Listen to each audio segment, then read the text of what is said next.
ચાલુ તો રાખી છે જગ્યા આપણે. રાહુલ આ આપણો બાળપણનો મિત્ર નહીં સુરેશ? હા સુરેશ છે. ઓ સુરેશભાઈ, હા ઓળખો છો કે નહીં? ઓળખા કેમ ના ઓળખો? આ તો આપણે યાર જૂના મિત્ર આપણે સ્કૂલમાં ભેળા ના ભણતા? ઓવે ઓવે. કેમ તારી પરિસ્થિતિ આવી થઈ ગઈ સુરેશ?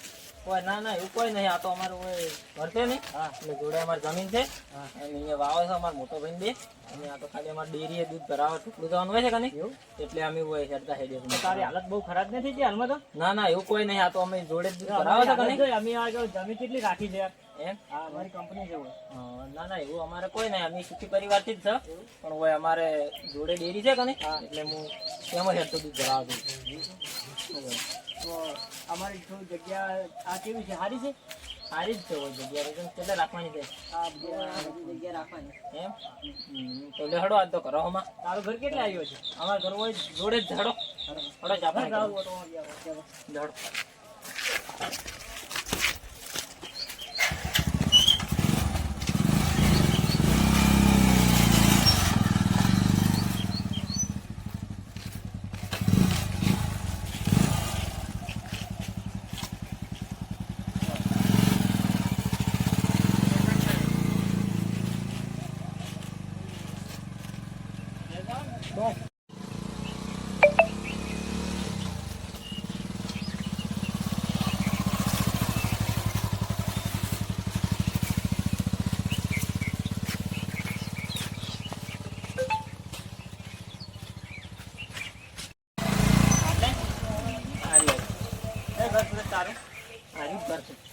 આવું ઘર છે તારું?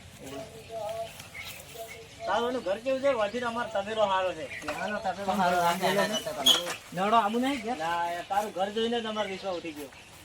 પણ ભાઈબંધી તો એવું ના હોય યાર. આના કરતા તમારા ઘરનો તબેલો સારો.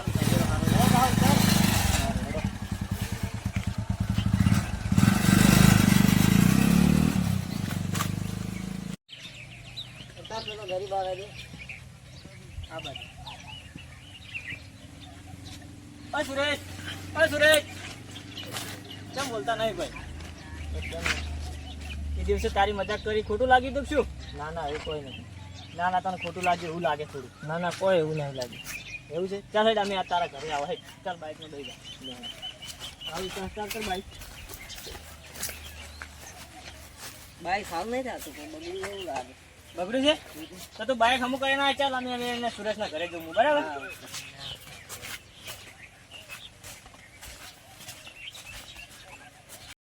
ના સુરેશ, તું આટલા દૂર દૂધ ભરાવા જાય છે તો એક બાઈક લાવી દે તો તારા ભાઈને કઈ. રેડી તો વાત કરું હું મારા ભાઈ. તો વાત કરીને એક બાઈક લાવી દે.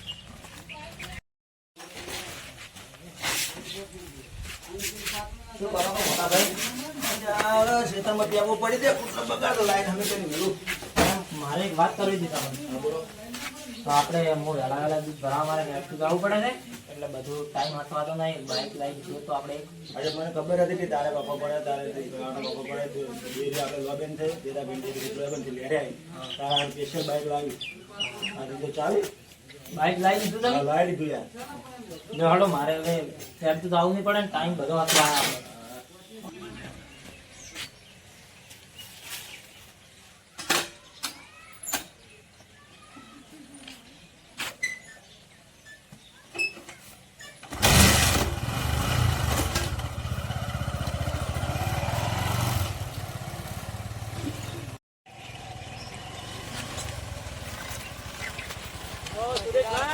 હા, તમને બાઈક લાવવાનું નાનું લાગ્યું શું?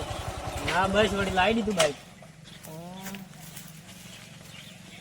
તો તમને બાઈક લાવવાનું કીધું, આ તો ખટારા બાઈક લાવી દીધું તમે. કેમ એવું? આ દેખ, આ નવી ફિફ્ટી સ્પેન્ડલ બાઈક છે જોઈ, આવું બાઈક લાવાય.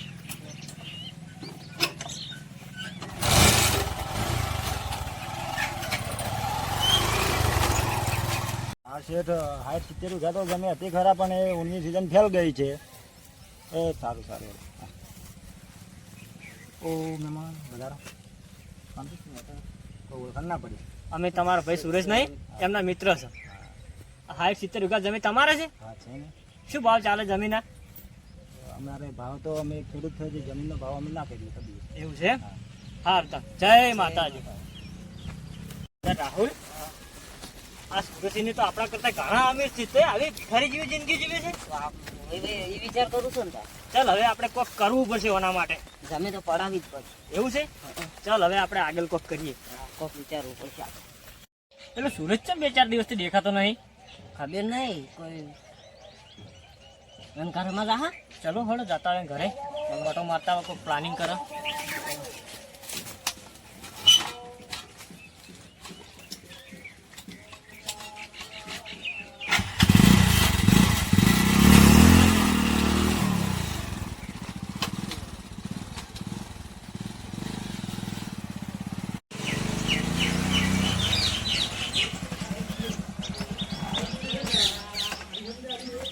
કેમ સુરજ 2-3 દાડાથી ઘરા નહીં આવતો? તબિયત રેડી છે? કોઈ તબિયત રેડી નહીં. કેમ તબિયત રેડી નહીં? મારા મોટા ભાઈને એક્સિડન્ટ ના થયું 2-3 દાડા. ચારે એક્સિડન્ટ છું. 2-3 દિવસ પહેલા વોશિંગ રોશની ના થતી. હાલ ક્યાં સુઈ ગયા? આ રાજા છે એ ઘરમાં ઊંઝા તો હવે થોડું સમાચાર લેતા આવો. જો ઘરમાં ઊંઝા જ થયા.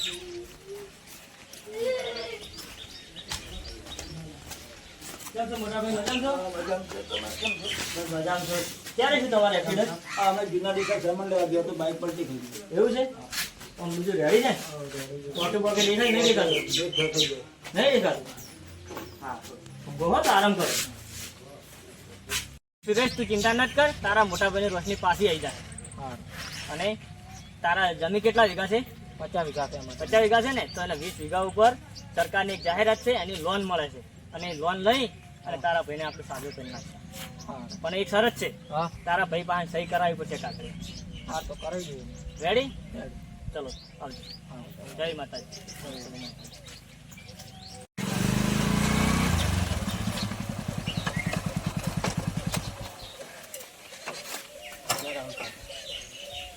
તો સુરેશ, અમે કાગળિયા લાવી દીધો છે. હા, હા. હવે તમારા ભાઈને સહી કરી દો. ચલો. જોડો તો આપણે સહી કરી દઈએ છીએ. લોન કેટલા દાડામાં આવી જાય?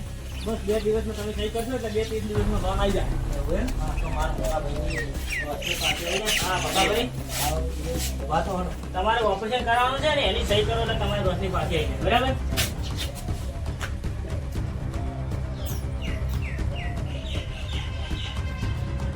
હા સુરેશભાઈ, હા. સહી થઈ ગઈ છે. હવે તમારે 2 દિવસ પછી પૈસા આવે ને એટલે આપણે ઓપરેશન કરાવી લઈએ. બરાબર? હા હવે તમે ચિંતા કરતા નથી. ચાલ રાહુલ, આપણા જાળ મોકા થઈ ગયા અને આપણું કામ થઈ ગયું.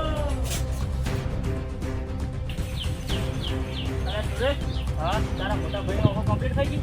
બસ ભગવાન માતાજીની દયાથી કમ્પ્લીટ થઈ ગઈ. આટલી જલ્દી? બસ આ તો એક ચમત્કાર. તો એક ચમત્કાર અમારો જોઈ લે. જોઈ, આ 70 વીઘા જમીન છે ને, એ અમારા નામે છે. તો બોલી સહી કરાવી દીધી. આટલો દગો કર્યો યાર ભાઈબંધી. તો અબ્બલભાઈ, આ દુનિયા છે ને એક ચાલાકીથી હેડે છે. ચાલાકીથી તો દુનિયા હેડે છે, પણ એક અમારો અભલતાન તું ચમત્કાર. હા ભાઈ, મારે આવું ખટારા જેવું બાઇક નથી જોતું. તમારા બાઇકમાં છે શું?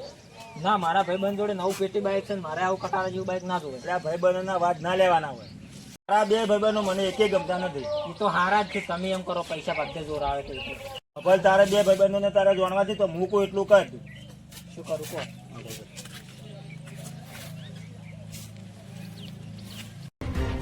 તો આટલી ખબર પડી જ છે. તો આ 70 વીઘા જમીન તો અમારા નામે થઈ ગઈ ને. એ અમને ડકોળ સમજ્યા છે કે આ 2 મિનિટમાં તમે 70 વીઘા તમે સારા નામે કરી દે. પણ મજ અમારા દાદાજીએ અમારા નાના ભાઈના નામે જે જમીન કરી હતી. આ તું ડાયરેક્ટ મારા મોટા ભાઈ જોડે સહી કરવા ઉડીને જતો રહ્યો. તો આ ખોટું. તો આ દુનિયામાં 2 પ્રકારના માણસ હોય છે. ઓ ભાઈ, આ દુનિયામાં 2 પ્રકારના માણસ હોય છે. એક મૂર્ખ અને એક મહામૂર્ખ. તો હાવ મહામૂર્ખ નથી.